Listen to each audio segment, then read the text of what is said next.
All right. Welcome back to your last physics class of the year. It's exciting, yeah. We're going to do projectile motion with air resistance. So we're going to do a couple different cases that are sort of hopefully somewhat interesting. When we say projectile motion, we're really focusing on, we're going to be firing next year for some of your laboratory work. We're going to set up our air cannon. Here's our air cannon. And we're going to set up a situation where our air cannon is going to fire at some angle.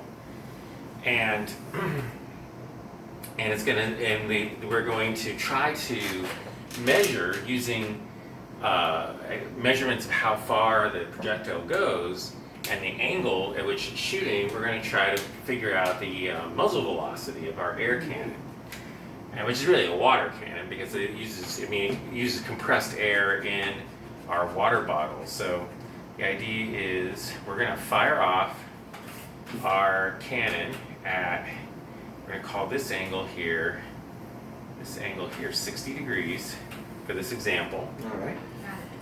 And it's going to fire off into the air, and presumably the force of gravity is going to bring it back down. But now today it's not just going to be the force of gravity, it's also going to be the force of air resistance. So there's some information I need you to give you to start the problem off. I'm just going to make sure. Yep. There's some information I need you to give you in order to work this problem. And first off, we're going to say the initial velocity is going to be 10 meters per second. And the mass of the projectile is going to be 0.1 kilograms, or essentially 100 grams. Mm-hmm. And then with the, so that tells you, and then of course this angle that we're going to shoot the cannon at is 60 degrees. The acceleration of gravity is 9.8 meters per second squared. And I'm also going to have to tell you the coefficient of air friction is going to be 0.01. So we have to figure out, essentially the goal here to what we're going to do today with all this information is to figure out how far and how high the cannon shoots. All right. But when you do this as an experiment, you'll know the mass of the cannonball, you'll know the acceleration of gravity because we're on Earth, and we won't know the coefficient of friction, but we could do some side experiments to try to figure that out. All right. What we really want to know is what's the velocity of the initial velocity of the projectile as it's firing out the cannon. And so from the way we're going to work our experiment is when you measure how far it goes, we're going to work backwards. But in order to work backwards, we need to know how to work forwards. Mm-hmm. So what do you think the first thing we should try to figure out here is? The Vy? Should we figure out how far it goes or how high it goes? How high? How long it stays in the air, Yeah. which is related to how high it goes, because we're going to break the initial velocity up into two components, the y velocity and the x velocity. And the initial velocity, so we're going to break this up into two problems. We're going to have the motion in the y direction going on, as if the cannonball's just going up and down. Yep. And then when we figure out how long it stays airborne, we can figure out how far it goes. So starting out with our first calculation, VOY, so we want to figure out the initial y velocity. Well, this is 60 degrees, so we're going to make a right angle here. And so Cosine of 60 degrees? let's see, so if this angle's 60, cosine is adjacent over hypotenuse. The adjacent side tells you the x direction or the y direction. we need the sine. It's of the 60. sine. Sine. So it's the sine of 60 degrees times the initial velocity. That's going to be the initial velocity in the y direction. It turns out the sine of 60 degrees is 0.86 or 87, roughly. And we know V naught is equal to 10. 10. So Put that in. 8.7. Yeah. So we don't even need the calculator. That's 8.7 meters per second. Yep. So now we have an additional step here. So what I haven't, than what we did before. Before, what we did is we could immediately plug into the equation for the y position from this information, because we have initial velocity, we have the acceleration, we know its initial position starts at 0, so we can calculate its final position at 0, which is what we're going to do anyway. But this addition, so what we want to factor in is air resistance. And the way air resistance works is the force of friction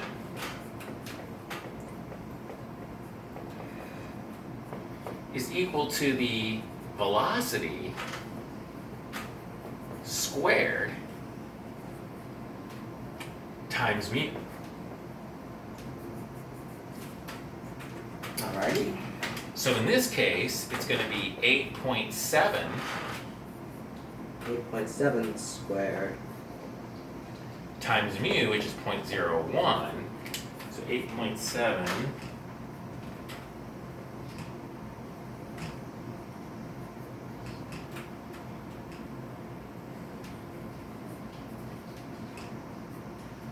doing that on my calculator here. 8.7 squared, this is 75.7 roughly, times 0.01, which is going to turn this into 0.757. So that's the force acting, that's the force of friction acting on the projectile in the y direction.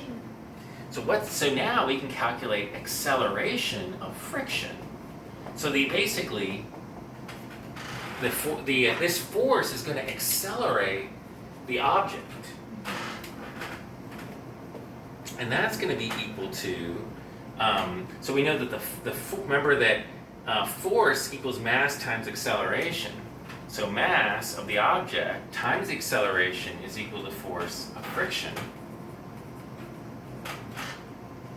So we can solve for the force of friction, we can solve for the accelerate. We know what the force of friction is, it's 0.757. Yeah. So we'd say, and we know what the mass is, so we can say the acceleration due to friction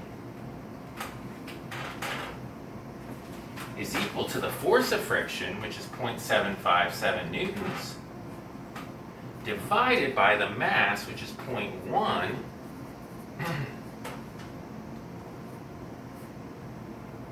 kilograms. So this is going to be 7.57 meters per second squared, Yeah.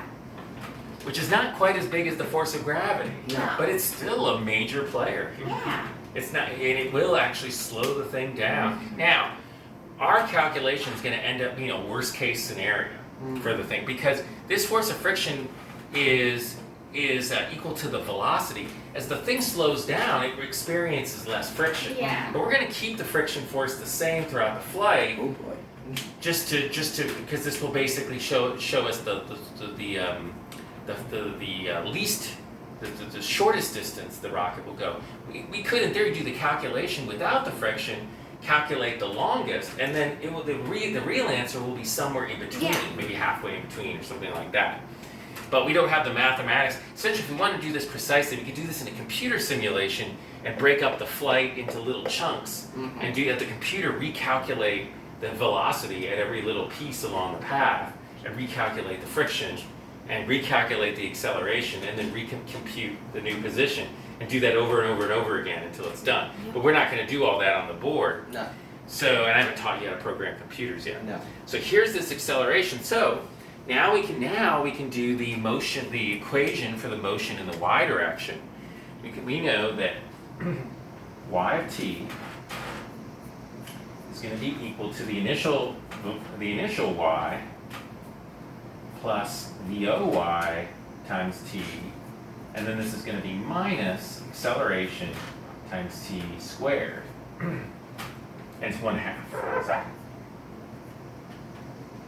Minus 1/2 at squared. And I have the minus here, this is normally a plus, because we know the acceleration is all negative here. Gravity is slowing things down, friction slowing things down. So the acceleration is essentially a negative number. Mhm. So now we're going to plug into this equation. We're going to say y of t is going to be the initial y, which is 0, plus VOY plus is VOY, which is Which is 8.667. 8.66, which rounds up to 8.7, yeah, 8.7 It's easier to write, it gives us more room. t. And now we're going to have minus 1/2. And in place of the acceleration, I mean, the acceleration of friction? it's going to be both gravity and acceleration, Oh, right? right. Well, that's an interesting. Yeah, let's just like I said, we're doing worst case scenario. So Very because good. it occurred to me on the way down, friction is slowing its descent. Yeah. So it does the opposite on the way down. So it's very complicated.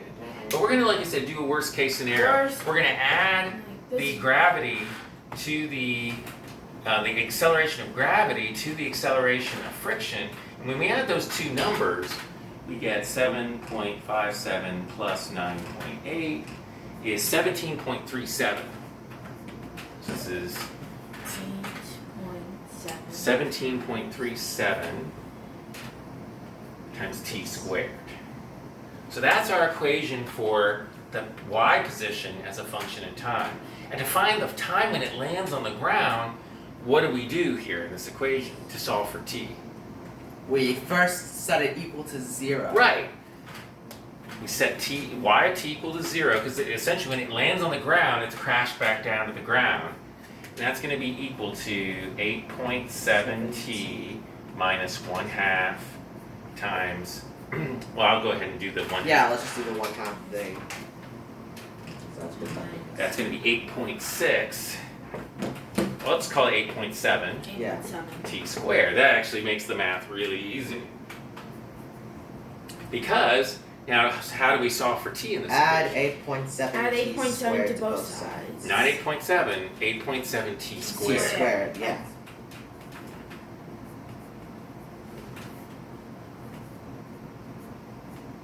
This is a very nice problem. I couldn't have made it work out better if I had tried. Look at that. T- How do you solve for t now? Well, we divide both sides by 8.7, T. Yes. and then divide both sides by 1. No. By, No. then By What t. we get is Then- t is equal to 1. 1. Okay, It stays airborne for 1 second. 1 second. Wow, Exactly what 1 a second. nice, what a That nice is answer. exactly 1 second. That's so nice. So that's how long it flies for. Got it. And so, well, since we're on the y direction here, now that we know it lands in a second, when does it reach its height, max height? Well, it would be half a second, which is 0.5. Half a second. At half a second, it will reach its maximum. Mm-hmm. So at half a second, so we can go back into this equation. Right.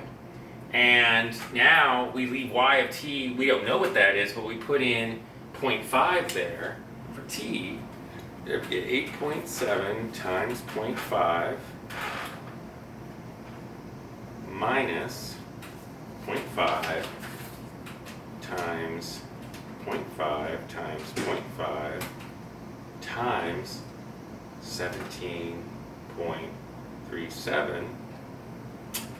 It reaches a height of 2.2 meters. So the height here. Nice. Now all we did to get that is we went back to this equation and plugged in a t of 1/2 second. Now the reality is, if we're going to be really careful here, we could say it reaches there in half a second because this equation is absolutely true for the point up to this point. Right. And then, as it drops back down, we could come up with a new equation because now friction force, what's its y velocity here? What do you think? 0. 0. Yeah, it's not moving up anymore. No. And the moment it's not moving down at that time, at half a second. So if its y velocity is 0, what's the friction force on it? 0. 0, exactly. And on the way back down, friction is just going to slow it from falling, Mm-hmm. right? Yeah. Right. So we could come up with a new equation here for it coming down Yeah. from the. So it reaches the peak in half a second, Right. but then let's come up with a new equation to figure out how long it takes it to fall. Well, there's no friction force anymore. No. So now this equation turns into y of t. The initial velocity is 0. Okay, So there's- 0. Yep. The initial position is 2.2 meters, right? Right? The initial velocity is 0, and then you get 1 is 1/2, 9.8 t squared. This is the equation for it falling, right? Right. Because its Yeah. initial y position is 2.2 meters high. It has no initial velocity Yeah. anymore. It's given all that up. There's friction is only going to actually help on the way down. We're just saying the friction force is 0. The reality is, as it speeds up as it goes down, friction will actually keep it in the air longer. But calculating that would be intensely difficult. But this we can calculate. So now we can set 0 because we want to figure out when it lands Yeah. is equal to 2.2 And this minus 4.9 t t squared. squared. And then we got to solve for t. So this is the time from the peaks. We know it's already traveled half a second to get here. How much longer does it take it to land from there? Let's see, let's add 4.9 t Both squared to both sides. Yeah.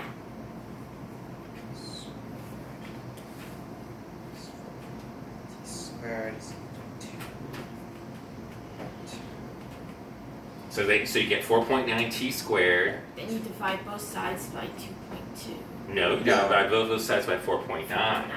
And then you take the square root. So you have 2.2 divided by 4.9 square root. 9. Let's see, that's going about. Square root of 0. That's about 0.45. Square root of 0.4. Yeah, it's 4. It's about 0.7, right? 0.6 something. Yeah.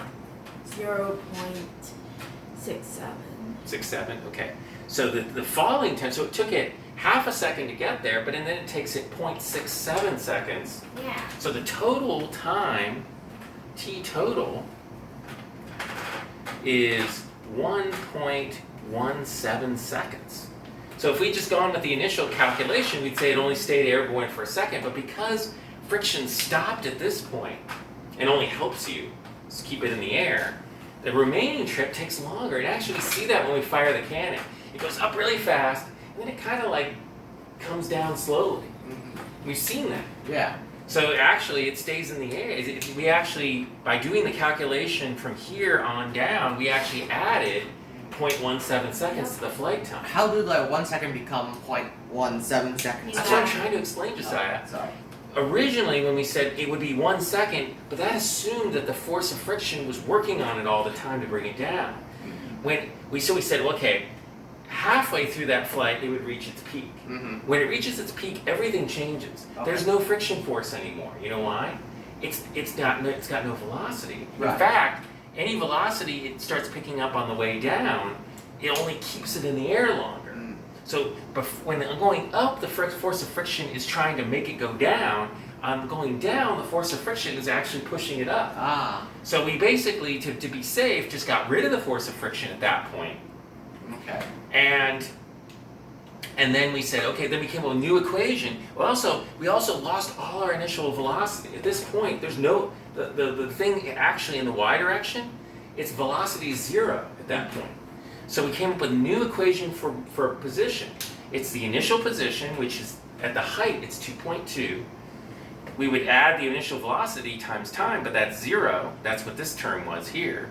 And then we have the minus 1/2, the acceleration t squared, but now the acceleration, because there's no friction anymore, the acceleration got less. So now we're solving for the time it takes it to fall back to the ground. So it took half a second for it to get there. Mm-hmm. So it basically took longer for it to fall than it would have if the force of friction was still working on it. So this is a more accurate estimate of how long it stays airborne. Okay. It would have been 1 second if we said friction's just fighting it all the time. But we realized friction's only going to fight it half of the time. So we basically said We took the initial calculation, divided the time in half, and said that's when it reaches the peak. Then we said, okay, from the peak on, what does it do? Well, it actually kind of floats down. Okay. So we actually this is a much more accurate calculation of how long it actually stays in the air. Now we have to work out what's going on in the x direction. And so now we know it stays in the air during all that time.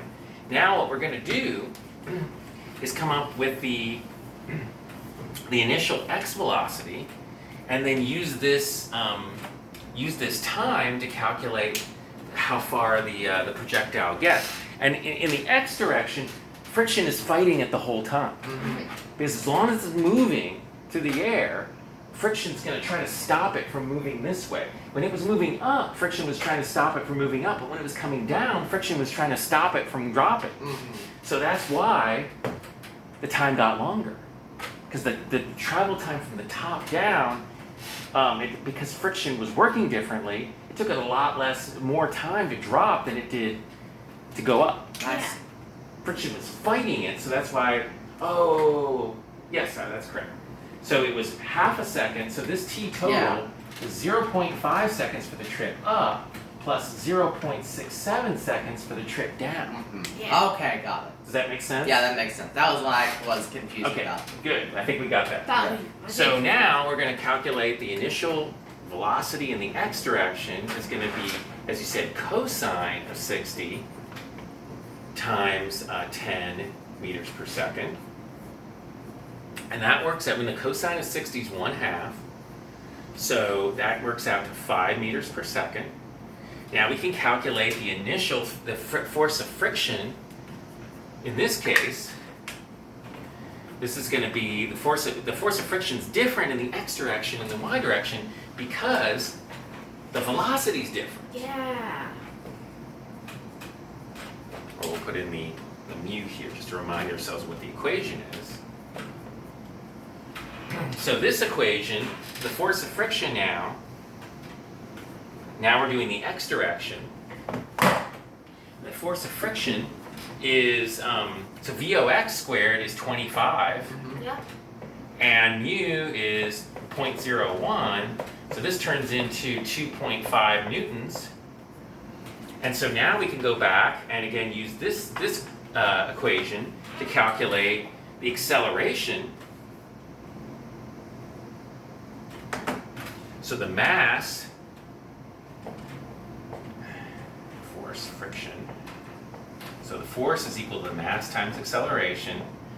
So this force of friction, which is 2.5 newtons. It's actually 0.25 newtons. Oh, yes, it's 0.25. 0.25. Thank you.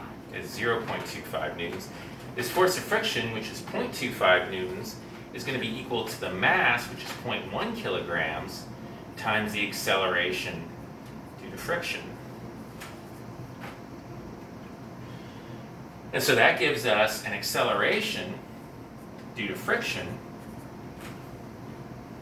Again, this is a worst case scenario because the object will start slowing down after we fired it, and then the friction force would decrease. But we're going to pretend that the friction force stays the same throughout the flight of 2.5 meters per second squared. So this is going to, now, this is the only acceleration. Remember, gravity isn't affecting it in the x direction. So this is the only acceleration it's going to experience. So now we're going to have x of t is equal to the initial position in x, which is 0. I'll just go ahead and write that equation, plus Vox times t, then minus 1/2 a t squared, where this is going to be now just the acceleration due to friction. So this is our equation for the position in the x direction. The x naught is 0, so we put in 0. Vox is 5 meters per second, so we have time. And then 1/2 of acceleration is going to be minus 1.25 t squared. Yeah.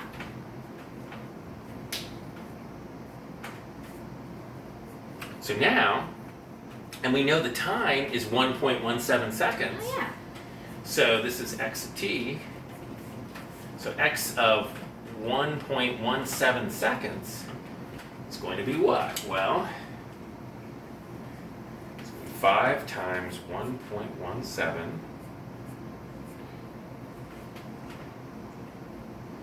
minus 1.25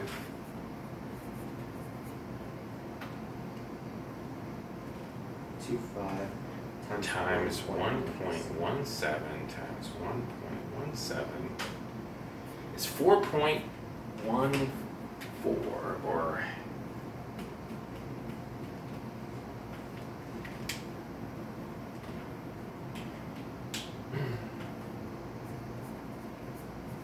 so you can see here what the effect of the air resistance is. If this term wasn't here, so this is the term, this is the deceleration term due to air resistance.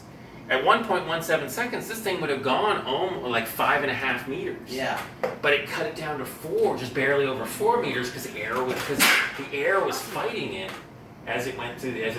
Now this is a conservative estimate. The upper limit would be, if you did this calculation without this would become 5.85 meters, and then so this is sort of minimum distance, and then 5.85 would be the max distance, because if you remove this term and just plug in 1.17 seconds, you get that it would go here. So the actual answer is going to be between 4.14 and 5.85. Probably about halfway in between or something like that. So around 5 meters it'll end up going. Which is interesting, because if you put in a t of 1 second, that's how far it would have gone. Isn't that interesting? That is interesting. So somehow friction allowed it to stay in the air longer. Also goes slightly farther. No, that's No, it's less. And it makes it look like it goes less far. But it's just funny that, remember how we came up with this and we added to the time, but it only like spent so long because of the friction. Plus, because as it goes down, its time increases because the air friction is like the air friction preventing is it keeping it from falling. So that is cannon shooting with air friction. So what I'm going to ask you to do is kind of the same thing we did last time. We're going to add in this effective air friction and see which angle is the best one to shoot. We did the 60-degree angle today. So 30. Do 30 and 45. Okay. And see which one. Like if you did, I'll have this video uploaded tomorrow. So if you do 30 degrees tomorrow, or 40 and 45 on Thursday, and turn it in, you'll be all done. Sweet. Okay. Oh, no.